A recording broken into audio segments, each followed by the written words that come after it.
many historians today, a turning point of the Vietnam War and a turning point in American history was the year 1968.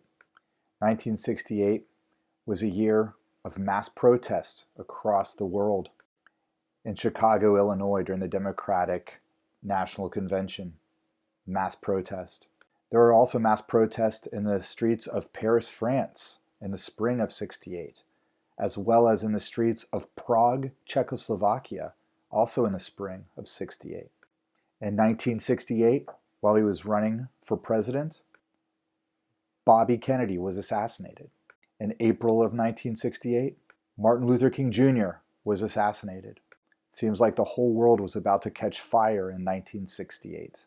If you ever get a chance to visit the Vietnam War Memorial and you look at those 58,000 names all lined up on that reflecting wall, and you walk along its edge, and that wall starts as a very, very small wall at your heels, but then you walk further and further and further along the wall, and you are symbolically walking deeper and deeper and deeper into the Vietnam War as time goes by. You get to the furthest depth of that wall, and those names are piled up high, and you get to that turning point of the wall, sort of the elbow of the wall, before you turn, walk along the other side of the wall, and the wall starts to shrink down. Well, when you're in that depth, that represents the year 1968, the biggest part of the wall where the names are piled up high. 1968 was the worst year of the war in terms of the loss of life. Here's what happens in Vietnam in the year 1968. Right before 1968, November 1967, General Westmoreland had come back from Vietnam and was addressing a joint session of Congress in Washington, D.C. He's talking about the light that is at the end of the tunnel. He is talking about the valor of the American soldiers and the courage that they had exhibited in battle, all true. He talked about the waning forces of the North Vietnamese and the Viet Cong, how many of them had died facing the Americans and how the Americans had been victorious in absolutely every battle. All true. The Americans never lost a single battle in the Vietnam War. He said that there is light at the end of the tunnel, that Americans should be proud of their military and their defense of a free people in South Vietnam. He gave this address to a round of applause, and many people had good reason to believe that the Americans were winning at the dawn of 1968. The Viet Cong had quieted down significantly. There was a sense that we were going to win this war. But then, on January 30th, 1968, which was the Vietnamese New Year, a day we can liken to Christmas here in the United States of America, a day when everything is shut down, where there's a celebration and a joy, and really not any expectation that there's going to be any fighting. There was a massive uprising. On January 30th, 1968, in every major city throughout South Vietnam, the Viet Cong emerged, attacking American soldiers in their bases, taking over cities, taking over countrysides, even going after the capital city of Saigon, where, in downtown Saigon, in order to show their support for the people of South Vietnam, the Americans had built a huge embassy. The Viet Cong not only attacked the embassy, they infiltrated the embassy. Technically, this American embassy is American soil, and the Viet Cong got into the building. The Viet Cong had supposedly come out of nowhere, and they were taking over everything on a day that most people thought was going to be a holiday. Now, the Americans, for several days after, retaliated, and the Americans took back every city, every tract of land, everything that the Viet Cong claimed they had taken during the Tet Offensive. The Americans took it all back. In other words, we won. The January 30th, 1968 uprising of the Viet Cong, and of course all of this was supported and conducted and orchestrated out of Hanoi. This great uprising was eventually crushed. The United States of America won the Tet Offensive. Now, we paid dearly for winning it. Some 8,000 dead, 35,000 wounded, and hey, this word is written incorrectly on the slide, 1,500 missing. That is a significant cost to pay. But you look at the Viet Cong casualties. They paid far more than we did, thus adding to that body count number that people in the Pentagon are tallying. But we won. We won. And the military can say, we won. We will never lose a battle throughout the entirety of the Vietnam conflict. How do you win every battle and then lose the war? It's important to know that the Vietnam War is sometimes referred to as the television war. Now, TV back in the 1960s and 1970s was slightly different than television today. Most of you have a television in your home, probably multiple televisions, and you probably have, it's not unreasonable to say, hundreds of television channels, various streaming services. You can watch whatever you want to watch on demand. Well, that's not what TV was like back in the 60s and 70s. Back in the 60s and 70s, there were 3 television channels: ABC, CBS, NBC. Every evening, all 3 of these channels reported the news. On the news were reports from Vietnam. These would not be live reports. We wouldn't have live international broadcasts until well, actually there was one in the late 1960s, but not really a lot of them until the 1980s. But there would still be on the news video footage of the war. You know, and when the evening news is on at 6:30 p.m., this is usually around dinner time in most American households. So quite a few Americans would eat their dinner and watch the war. They got to watch the Tet Offensive unfold. They saw horrible images, blood-curdling images, and they were real. No American citizen had ever experienced war like this before, not even the Korean War. World War II, World War I. They saw any images of these. They were from newsreels showed in theaters. They were edited by the government. They're not really seeing the war. We had photographs and very vivid newspaper articles written during the Civil War, and that really affected people. But this, actually seeing images like this, really affected the American people. They would even see this image from the Tet Offensive. There are several violent, graphic, horrible images that come out of the Vietnam War era, and this is one of them. This is the police chief in Saigon just point blank executing a young man who he identifies as Viet Cong. He was brought to the police chief. Police chief just draws his gun and blows it. It just shoots a bullet through his temple. People are seeing this every night, images like this every night. And imagine if this was you. You know, you can't just turn on Netflix at this point in time in history and just watch a movie, or this is what you're going to watch if you turn on TV. How would this affect you?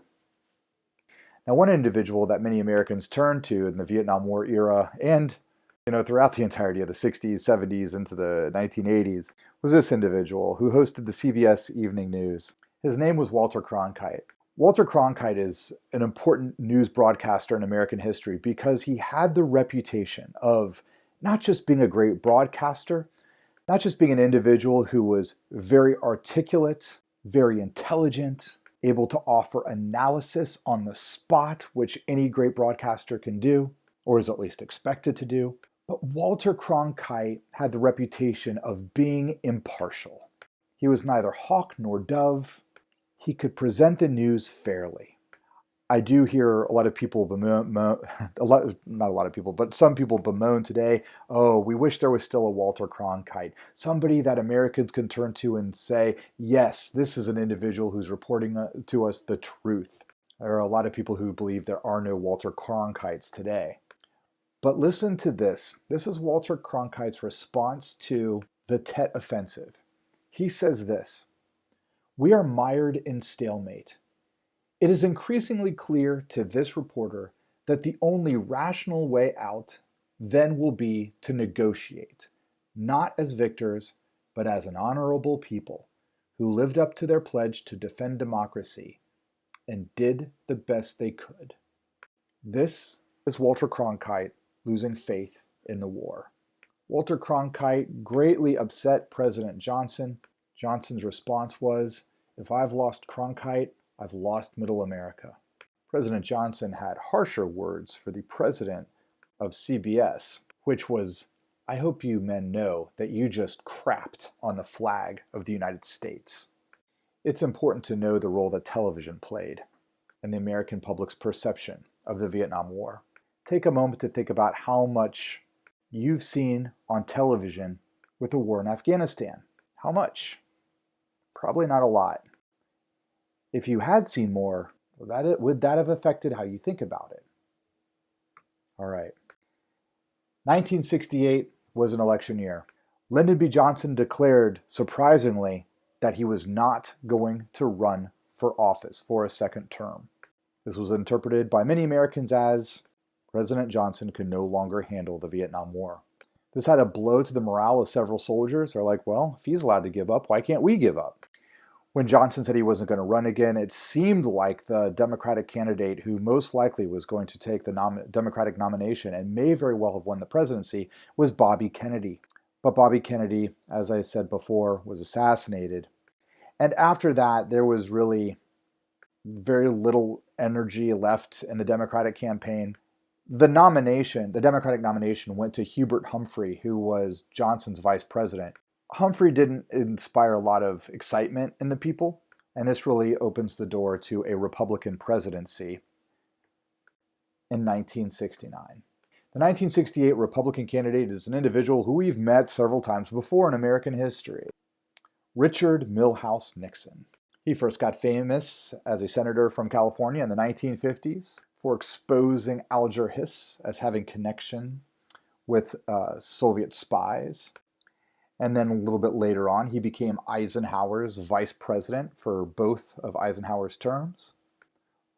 Ran for president himself in 1960 and was narrowly defeated by John F. Kennedy. When Richard Nixon runs for president again in 1968, he will win for the presidency for the first time. Again, it's a very narrow contest between Hubert Humphrey and Richard Nixon. And Richard Nixon wins by a narrow margin in 1968. And here he is taking the oath of office in 1969, January. That is Supreme Court Justice Earl Warren, who is administering the oath of office. You remember Earl Warren, don't you? Now, during his campaign, Richard Nixon had promised a victory in Vietnam. He had promised something that he called peace with honor. Of course, there was no clear understanding during the campaign of what peace with honor was. Richard Nixon, a smart politician, would never lay out the details for what peace with honor was going to be during his campaign, because that would just give people an opportunity to analyze it and attack it. He just is promising peace with honor. So 1968 was a very difficult time for the United States. Culturally, we were extraordinarily divided. But Richard Nixon was a shrewd politician who felt that he understood the American culture of the late 1960s and he could capitalize upon it to his advantage. In 1969, it was true that most of Americans were against the war in Vietnam. No matter how they felt about the soldiers or the draft or any of that, there was just a sense that this is the wrong war to be fighting. But there is also a majority of Americans who are against the anti-war movement. Now, this may at first seem contradictory, but it's really not if you think about it in a particular way. You'd think that, and you might think it's contradictory because you'd say, well, if you are against the war, then you would certainly support the anti-war movement to stop the war. And so these two things don't seem like they would make sense. But think of it like this. Look at this through this lens. What the majority of Americans want is simply peace and tranquility. They want it to be 1960 again, not 1968. So they don't want a draft. They don't want their sons going off to fight in a war on the other side of the earth. That doesn't make any sense to them. But they also don't want long-haired hippies marching through Main Street with their middle fingers up in the air saying, hell no, we won't go. And the loud rock music and the marijuana and everything else that goes along with that culture. The Americans don't want either of those two things. And so Richard Nixon really is going to capitalize on both of those two sentiments. The first one, he wants to end the war, but he does want to end the war with an American victory or something that Americans can hang their hats on and say, hey, we won in Vietnam. We're still the great country that we were in 1945. But he's also going to attack the culture of the students and the anti-war movement. Now here's how he does this. He gives speeches on televised broadcasts, speaking to a group of Americans that he proclaims have been underrepresented in the 1960s. He calls them the Great Silent Majority. Richard Nixon proclaims that most Americans are duty-bound to serve their country, that believe in the military, that believe in America. And when the protests start, and the young people, the hippies, march through the streets, using foul language, cursing the government, cursing the military, cursing the traditional way of life, this great silent majority of Americans does nothing. Because they have etiquette, they are proper, and this propriety maintains their silence. Most Americans just want to live a peaceful, harmonious, hardworking existence, and they also believe in their country. Nixon calls upon the silent majority to speak up, to demand a traditional, respectful America. And this concept of a silent majority rings true with a lot of Americans. It rings true with a lot of Americans. Now, it will also divide Americans against each other even more at the same time. Because if you are part of the anti-war movement, you feel like you're being a true patriot, that you are fighting for freedom. You are fighting for what's right. Your perspective of the situation in Vietnam is that the people of Vietnam are fighting for their independence in the 1960s, the same way the Americans fought for their independence against the British in the 1770s. And that the American government isn't doing what's right, and it's your job as a patriot to speak up against the government. But Richard Nixon has identified and called upon the great silent majority to be active in maintaining conservative community standards. When Richard Nixon becomes president of the United States and he appoints his cabinet, perhaps the most important, influential person that we need to know is this individual right here. He came from a family of refugees out of Nazi Germany. He never lost his German accent. His name is Henry Kissinger. He was, for a period of time, Richard Nixon's national security advisor. Later on, Richard Nixon will appoint him to be his Secretary of State. Henry Kissinger will remain the Secretary of State into the next administration of President Gerald Ford. Henry Kissinger and Nixon will collaborate and develop a plan for peace with honor. This was a complex plan to win the war, or at least bring peace with honor in some way. It was complex, it was multi-layered, it was controversial. Here's what these two men did. The first thing they did was something called Vietnamization. Concept of Vietnamization? Very simple. Let's start pulling the Americans out of South Vietnam and training the South Vietnamese people to fight for themselves. So, Vietnamization. Let the freedom-loving people of South Vietnam fight their own war. So, a planned troop removal from South Vietnam, bringing the boys back home to the United States. This was a very popular move from President Nixon. It was celebrated. A lot of people, it didn't matter if you're Republican or Democrat, it's nice to know that our soldiers are coming home and the South Vietnamese are going to fight their own war. Hey, let's just pause a minute here. Let's think of what Vietnamization is. We're going to bring home all the ground troops, so there's going to be no American Army, Navy, Air Force, Marines in South Vietnam, but we are going to maintain advisors and special forces to help train the South Vietnamese. This is exactly the same thing that John F. Kennedy was doing. And it didn't work that time, but it sure sounds good in 1969. Richard Nixon announces this. We are withdrawing troops. The date is April 20th, 1970, proclaiming we have finally in sight the just peace we have been seeking.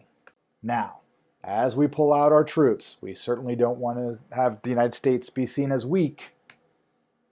So how about that bombing of North Vietnam? The United States begins the process of bombing everything in North Vietnam. Hanoi will become the most bombed city in the history of humanity. Meanwhile, as this is happening, Henry Kissinger has been dispatched from Washington, D.C. to Paris, France, where he is meeting in secret with ambassadors from North Vietnam. Henry Kissinger is going to lay it on the table. You don't want us to bomb North Vietnam? That's fine.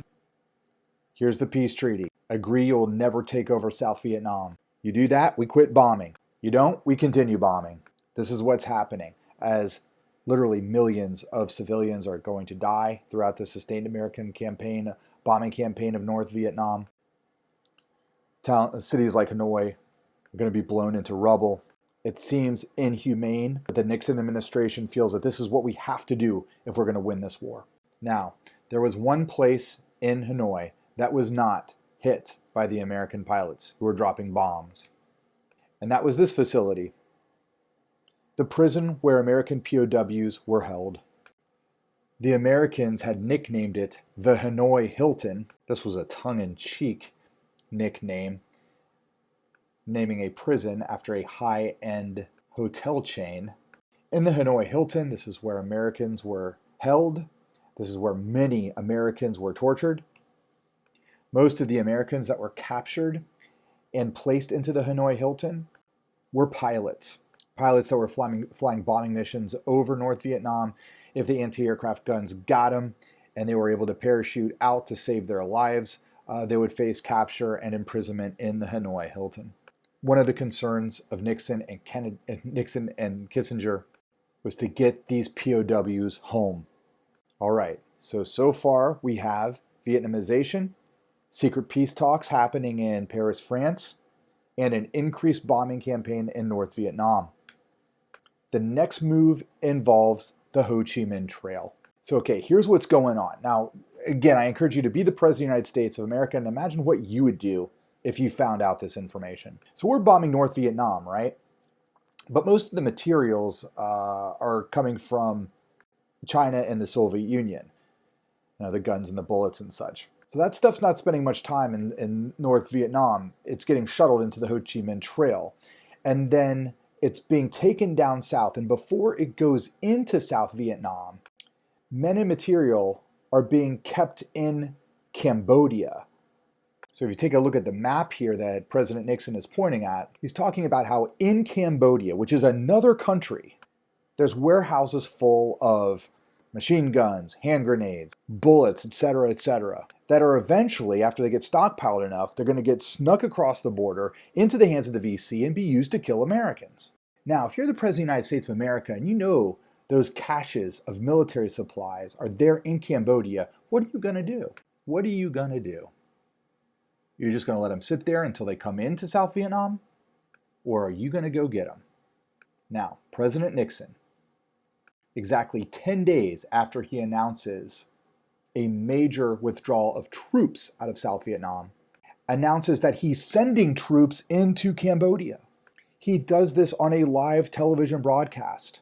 Now, Nixon takes pains to explain to the American people, this is not an invasion of Cambodia.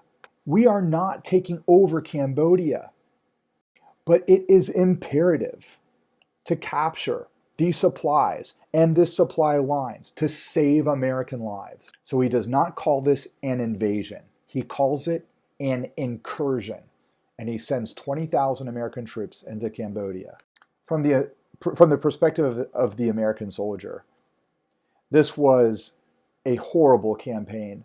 It was extraordinarily dangerous. As soon as the Americans went into Cambodia, they were ambushed. And it was bizarre for the Americans to feel like by going into South Vietnam, into VC territory, they actually felt more safe in South Vietnam, in VC territories in South Vietnam, than they did in Cambodia. I think a lot of soldiers in Cambodia just felt that they were going to die. Okay, so hopefully you understand President Nixon's perspective. Here's why we're going into Cambodia. Now, even though he takes pains to say this is not an invasion, it's an incursion, that we're not trying to take over Cambodia or anything, we just need to go and capture these supply lines and these supplies. This is not what is heard by the American people. It's like, wait a minute, Nixon, you said you're pulling the troops out, but now You're sending more troops into Cambodia? Now, this happened in late April of 1970. So for us here in American culture, this is the end of the school year in 1970. So a lot of student protest arose throughout the United States of America. There were quite literally hundreds of student protests on colleges and universities throughout the United States of America protesting the expansion of the war, or what the students identified as the expansion of the war into Cambodia. The most famous and perhaps the most tragic of all of these protests was here in Ohio, at the campus of Kent State University. At Kent State University, the protest involved the burning of the ROTC building. Now, let's understand what the ROTC is. If you are a college or university student, you can join the ROTC if you would like to, upon your graduation, go into the United States military with the rank of an officer. So there is, for example, an ROTC building that is located right across the street from the Ohio State Stadium on the campus of the Ohio State University. So right across the street from the football stadium, there is a ROTC building with a big American flag painted on it. Or at least, if memory serves correct, there's a big American flag painted on it. And so you would attend ROTC training at the same time that you attend, or that you're going to college or you're going to university. So you're getting both educated and a military training. So when you graduate, you can go on to become an officer in the United States Army. So obviously the ROTC building is symbolic of the United States military. And there was an ROTC building on the Kent State campus. So protesters at night burned this building to the ground. You see this image here. Nobody was hurt, but property destruction and some military files all destroyed. All right, but as you look at this particular image here, you see that there are soldiers present there on the campus of Kent State. Who are these soldiers? Why are they there? Those soldiers are part of the Ohio National Guard. The governor of the state of Ohio has the power to deploy the Ohio National Guard in times of emergency. The governor of Ohio in the spring of 1970 was a rather popular governor, Governor James Rhodes. He was the governor of Ohio, and he was also a resident of Upper Arlington. He lived on a rather large house on Tremont Road, south of Lane. All right, so Governor Rhodes deploys the Ohio National Guard into Kent State. So now on this college campus, you have the Ohio National Guard marching around. Their presence there ignites another protest. Now, the National Guard is there simply to maintain order, whatever that is. But the students see soldiers marching through campus. This draws them out of their dorm rooms, out of their classes. And there's yelling, there's screaming at the National Guard, that is. Objects start being thrown at the National Guard. But let's take a minute here to pause the story and think about the two groups that are facing each other right now. You have students. Who are students? Well, probably most of them are between the ages of 18 and 22. You might have a few graduate students that are out there as well. Maybe adults, professors, but it's probably undergraduate students who are provoking the National Guard, who are upset at the presence of the National Guard. Now, who is the Ohio National Guard? Ohio National Guard are going to be young men in their late teens and early 20s themselves. Being in the National Guard stationed in Ohio is probably a much more favorable situation than being a soldier in Vietnam, but you're still part of the United States military. You are most likely, on average, more poor than the kids who are able to go to college. But understand, you're the exact same age. These are two groups of young people who are in two different life situations, that are in a situation right now, a specific situation where they are forced to face off against each other. Now, as protesters came out to insult the National Guard then asked for them to disperse, to go back to their dorms, to clear off of the campus green. Still, some protesters, feeling antagonistic, remained. The National Guard then does its job. They fire tear gas into the crowd to get them to disperse. Protesters pick up the tear gas and throw it back. Now we've got a situation. Now imagine if this was going on in the courtyard of Upper Arlington High School. How easy is it going to be to pay attention to class at this point in time? Some kids were just drawn to this out of curiosity. Other students were going to class and crossing campus in between classes. In other words, most of the students are not intentionally trying to antagonize the National Guard. They're not there to do that. But the National Guard was feeling intimidated. The National Guard was feeling harassed.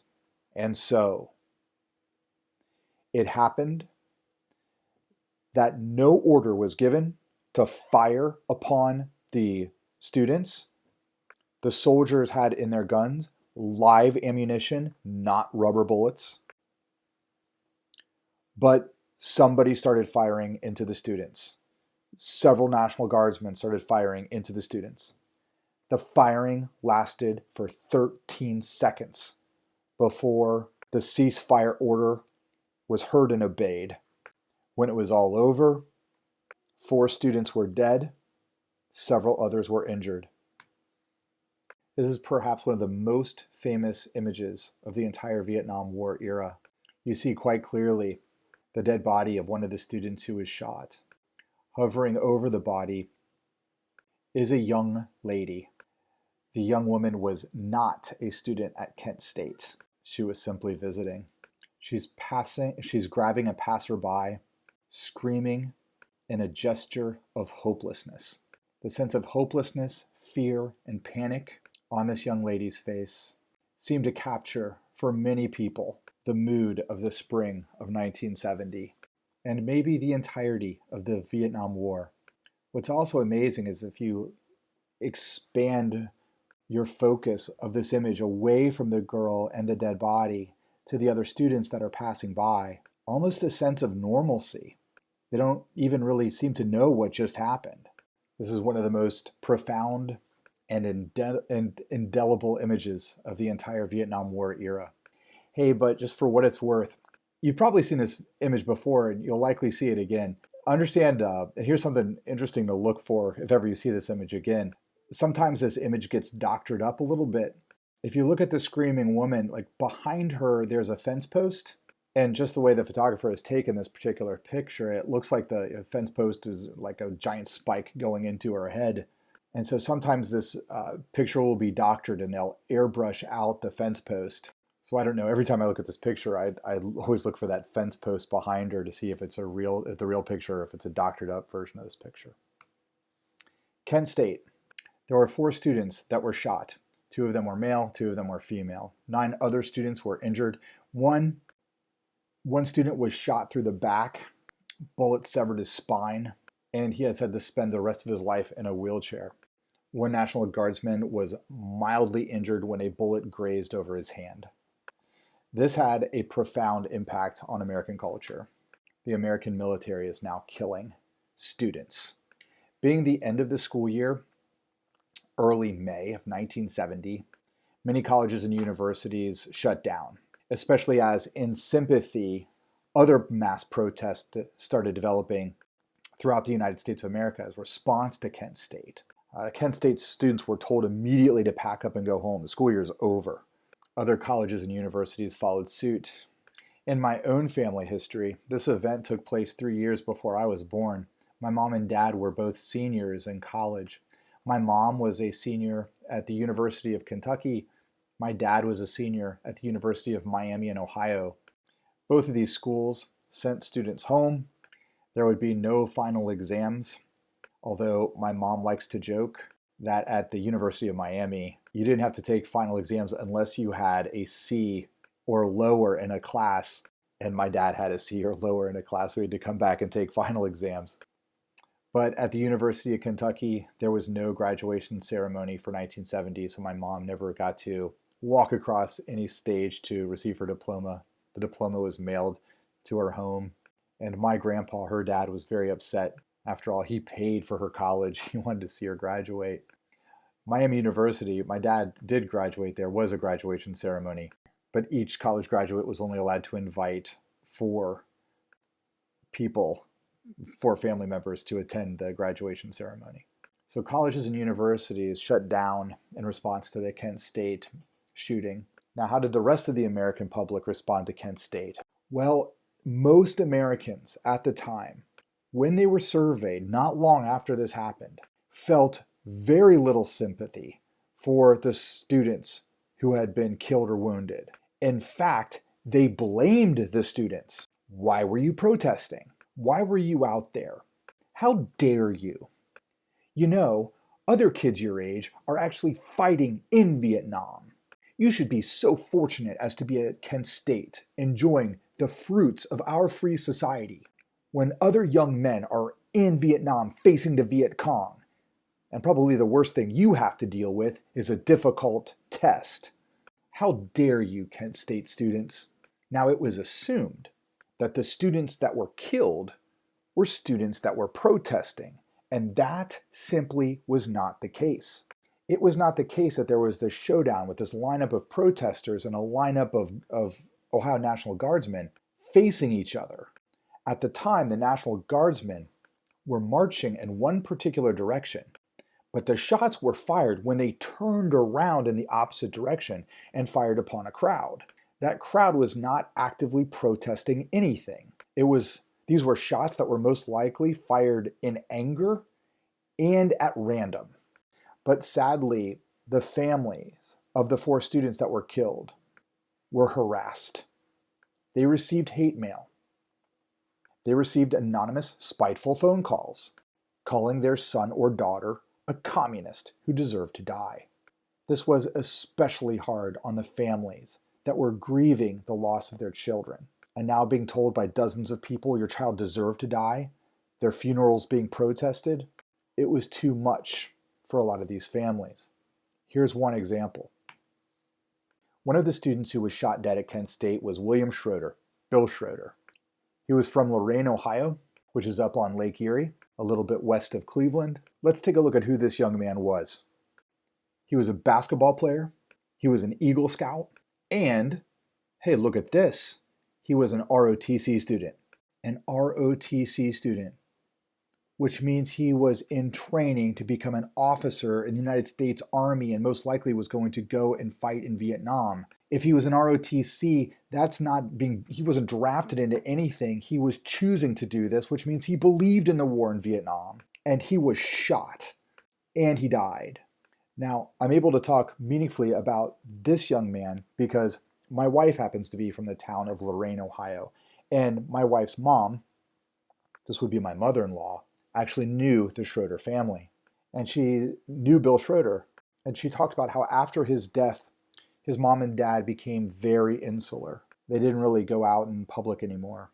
This was devastating for them. And to be harassed, to get phone calls in the middle of the night calling their son a communist and that their son deserved to die. This was a pain that they must have experienced that I cannot even imagine. And an example of how our country is getting torn apart by this war. As I mentioned before, when the Americans were surveyed, most of them, specifically here, 58%, said that the students were at fault, and only a mere 11% said that the National Guard was at fault. As May of 1970 rolls on, mass protests throughout the United States of America, in New York and Washington, D.C. in particular, where they shut down highways. But then, in New York City, something interesting happened. The protesters were attacked by a new group of people that Richard Nixon had previously identified as the silent majority, the traditional, conservative, hard-working Americans.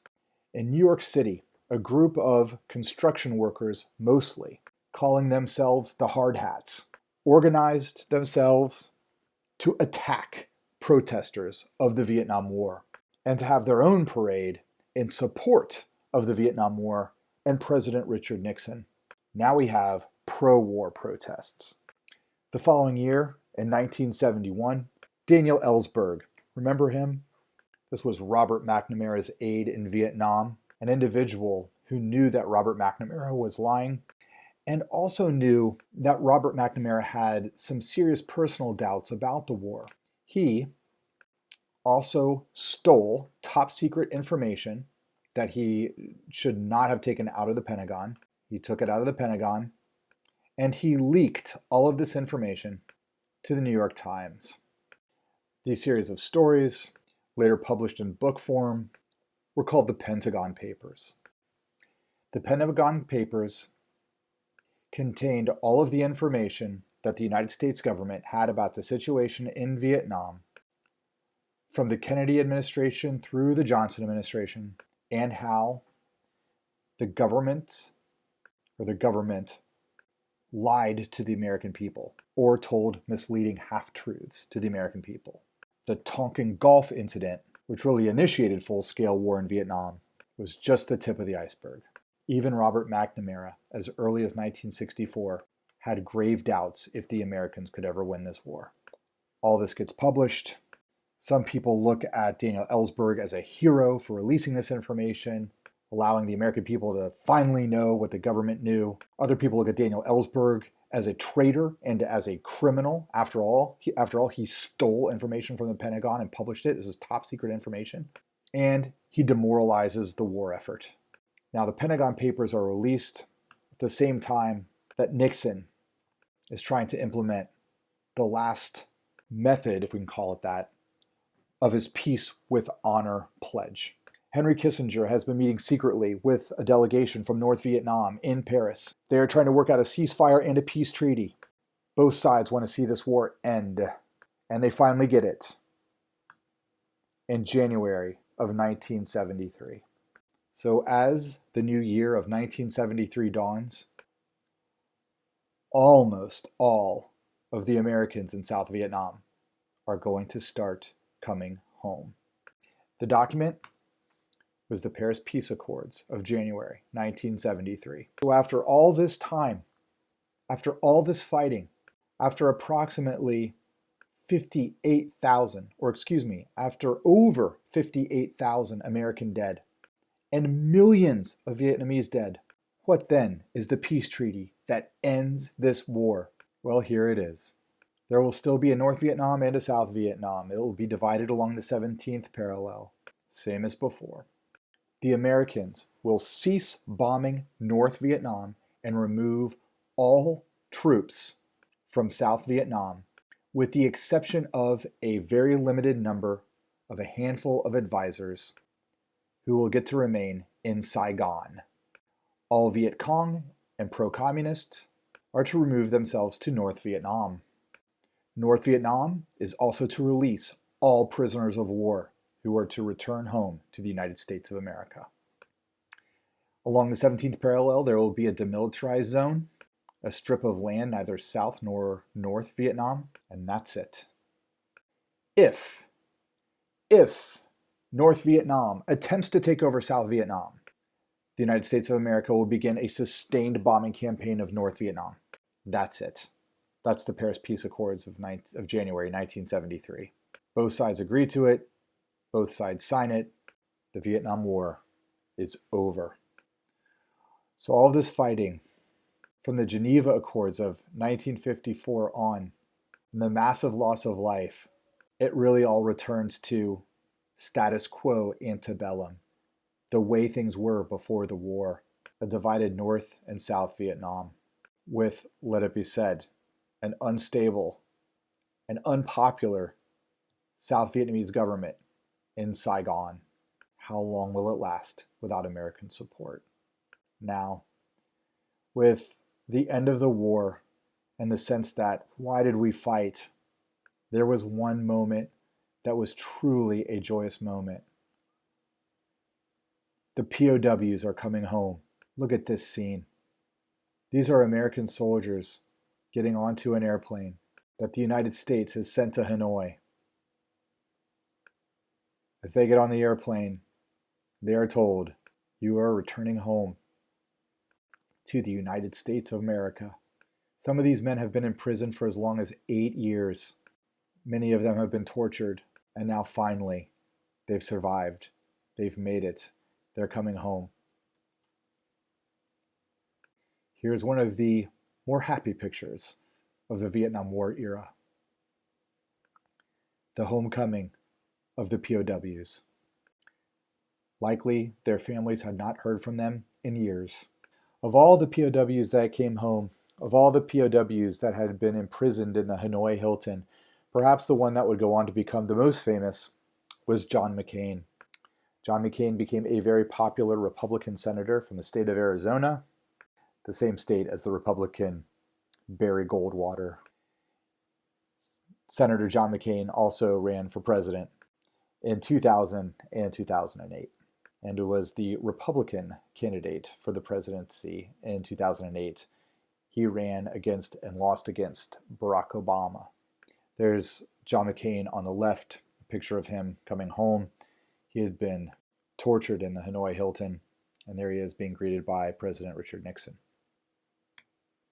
So, war's over, right? It's all done, right? Not yet. When the Paris Peace Accords were being finalized, Richard Nixon was struggling with his presidency. He'd been accused of orchestrating a burglary of the Democratic headquarters housed in an office facility in Washington, D.C. called Watergate. Richard Nixon had denied that he knew anything about a burglary of the Democratic headquarters in the Watergate complex. But there was an investigation. More and more evidence was revealed that, in all likelihood, Richard Nixon knew about the burglary and, in fact, was behind it. Faced with an impending impeachment trial, Richard Nixon, in August of 1974, became the only president thus far in American history to resign the presidency. Nixon quit. His vice president, Gerald Ford, became the next president of the United States of America. Before any criminal prosecution could begin against Richard Nixon, Gerald Ford pardoned Richard Nixon for any potential crimes he may have committed. America was very divided. America was very torn apart. And after the lengthy Vietnam War, the government in Hanoi, North Vietnam, believed correctly that the United States of America would never interfere in South Vietnam again. And they decided to make their bold move. They decided to break the 1973 Paris Peace Accords, and the Army of North Vietnam decided in the spring of 1975 to invade South Vietnam. The United States of America had promised that if they ever did this, that they would bomb North Vietnam. The Ford administration did nothing. The American ambassadors and the American advisors that were in Saigon were shuttled out of the embassy and brought onto battleships in the South China Sea that would carry them home. And now for the final disturbing pictures of the whole Vietnam War era. There were still thousands of civilians in South Vietnam that believed in American support, that did not want a communist government.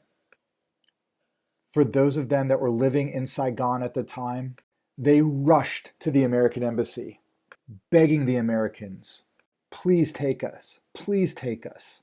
Don't abandon us. We want to go with you. We want to go to the United States of America. We do not want to live in a united Vietnam ruled by communists. So here are United States Marines. It's always Marines that guard our embassies, allowing for as many South Vietnamese civilians who could to get into the embassy. There were some touching moments where young Vietnamese children were passed to Americans, so at least they could go and live in the United States. Atop of the United States Embassy is a helipad where helicopters can get in and out. As the North Vietnamese army got into Saigon, essentially the city is surrounded, it's being invaded. As many people who could got into the embassy, those that did not want communist rule, that is, and as many of them could got into a helicopter. So helicopters were being shuttled in and out of the American embassy. From the American embassy to American battleships stationed in the South Pacific Sea. The South China Sea. As many people as could were saved. It wasn't until the North Vietnamese army had actually gotten into the American embassy was the last helicopter, did the last helicopter leave? And in fact, the last people left in the American embassy were the Marines who were supposed to guard it. And the last helicopter had departed. These Marines were left there as the North Vietnamese army is getting up to the roof, and these men are getting ready to like defend their lives and to fight off the North Vietnamese. And luckily for these men, one last helicopter came to pick them up. The American embassy now completely abandoned. Saigon falls. All of Vietnam is united under one communist government operating out of Hanoi. The Vietnam War is now completely over. The United States lost. One of the famous images of this fall of Saigon, there was not enough room on the battleships for the helicopters that had been shuttling the people out, so helicopters were pushed overboard. North Vietnamese tank breaking into the American embassy compound in Saigon. And here is that embassy today. 1975, Vietnam is united. And the city of Saigon gets a new name, Ho Chi Minh City. The country of Vietnam and the United States of America did not exchange ambassadors, and we really did not have much of a relationship with each other until 1994. In 1994, Democratic President Bill Clinton opened up diplomatic relations and trade with the country of Vietnam. Things had changed by the 1990s. Specifically, communism had collapsed in the Soviet Union and in Eastern Europe, and the Cold War was considered over. A few years later, the elderly Robert McNamara wrote a book reflecting upon his experiences with the Vietnam War. In the book, In Retrospect by Robert McNamara, he states his mea culpa. He says, "I was wrong. The framework that I was using to understand the situation in Vietnam was incorrect. The domino theory was incorrect." His book became the foundation of what I personally consider to be a superb documentary. In The Fog of War, this documentary from the early 2000s, the elderly Robert McNamara explains the lessons that the United States of America should take away from both the Cuban Missile Crisis, which hopefully you remember McNamara played a significant role in the Cuban Missile Crisis, and the Vietnam War. It's a fantastic film if you ever get a chance to see it. So this was the Vietnam War. So now the time has come for you to put on your thinking cap. What do you think of this conflict? Was it possible for the United States to have handled this situation differently? Was it possible for the United States of America to have won the Vietnam War? Or was everything doomed to begin with? And as you think about that, let's also think about what lesson should we take away from the Vietnam War era?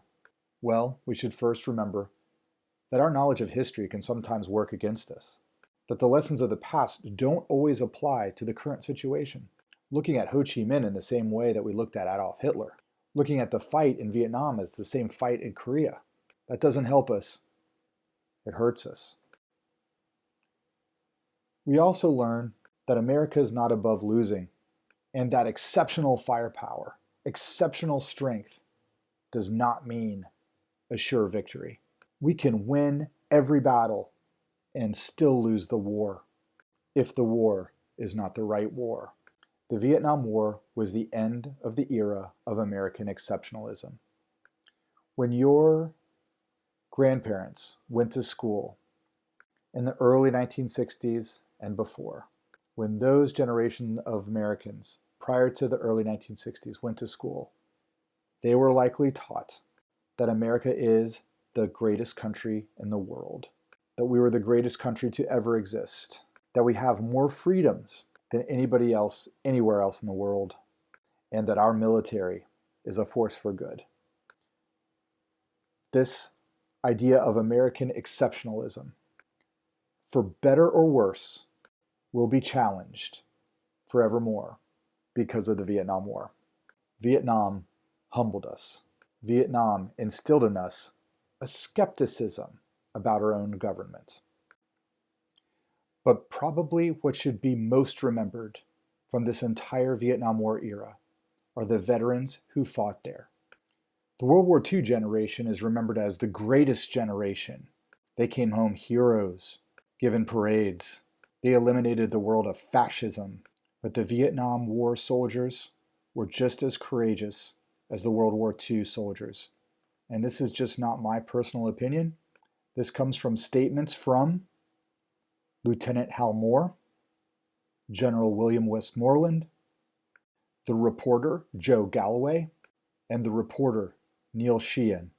These soldiers faced horrific situations, and they did their duty. They paid a high price for this war. They never received their full due, either from the public with parades. They were never greeted as heroes, nor were they treated very well by their government when they came home.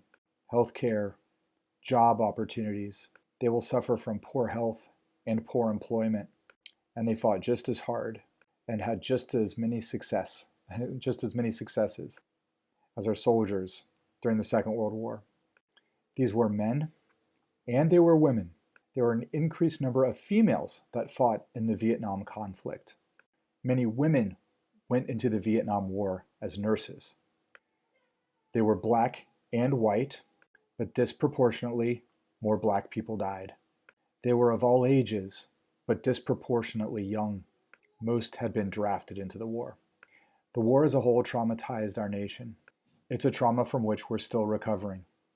But hopefully, like all of history, we can draw courage today from the heroes of the past, and our country can be wiser from this experience.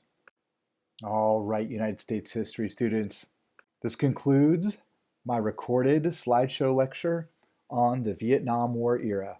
Hope you enjoyed it. Hope it made you think. Hope you learned a lot from it. Have yourselves a great day. See you next time.